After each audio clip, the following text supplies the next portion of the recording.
আমরা জেনেছি দুর্গাপূজা উপলক্ষে ভারতে ইলিশ রপ্তানির সিদ্ধান্ত নিয়েছে সরকার। বাণিজ্য মন্ত্রণালয় থেকে এ বিষয়ে একটি নির্দেশনা জারি করা হয়েছে। কিন্তু প্রকৃত অবস্থা আসলে কি? মূলত বাংলাদেশের পক্ষ থেকে এবার দুর্গাপূজায় ভারতে ইলিশ দেওয়া হবে না বলে ইঙ্গিত দেওয়া হয়েছিল। এমন অবস্থায় ভারতের পক্ষ থেকে ইলিশ পাঠানোর আবদার করে বাংলাদেশের কাছে চিঠি পাঠানো হয়েছে বলে ভারতীয় পত্রপত্রিকা জানিয়েছে।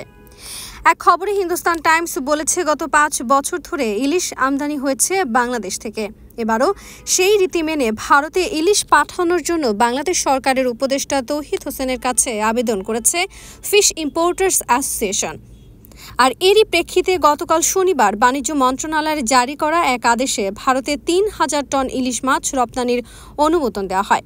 কিন্তু আজ রবিবার সকালে এ বিষয়ে বিরোধিতা করে মৎস্য ও প্রাণী সম্পদ উপদেষ্টা ফরিদা আক্তার জানিয়েছেন, বাণিজ্য মন্ত্রণালয় ভারতে ইলিশ রপ্তানির অনুমতি দিয়েছে, আমরা না, আমাদের কমিটমেন্ট আগের মতোই আছে, আমরা ইলিশ রপ্তানির বিপক্ষে।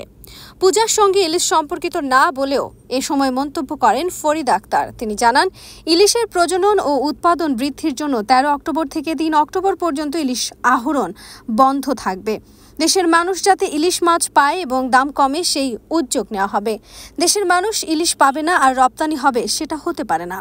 আর এর মাঝেই সামনে এসেছে ভারতে ইলিশ রপ্তানি নিয়ে প্রশ্ন তুলে 2019 সালে দেওয়া আইন, বিচার ও সংসদ বিষয়ক মন্ত্রণালয়ের উপদেষ্টা ডক্টর আসিফ নজরুলের একটি পোস্ট। নিজের ভেরিফাইড ফেসবুক পোস্টে আসিফ নজরুল লিখেছিলেন, 500 মেট্রিক টন ইলিশ, বিপুল পরিমাণে ইলিশ ভারতে রপ্তানি করে তাদের কেন খুশি করা হচ্ছে? সীমান্তে বাংলাদেশের মানুষ মেরে ফেলার জন্য? অভিন্ন নদীর পানি থেকে আমাদের বঞ্চিত করার জন্য? বাণিজ্য ভারসাম্য না রাখার জন্য?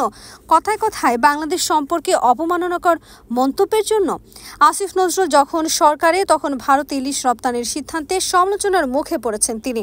অনেকেই তার পুরনো পোস্টটি শেয়ার দিয়ে সমালোচনা ও ঠাট্টা করছেন, অনেকে আবার সেই পুরনো পোস্টের নিচেই নানা মন্তব্য করছেন।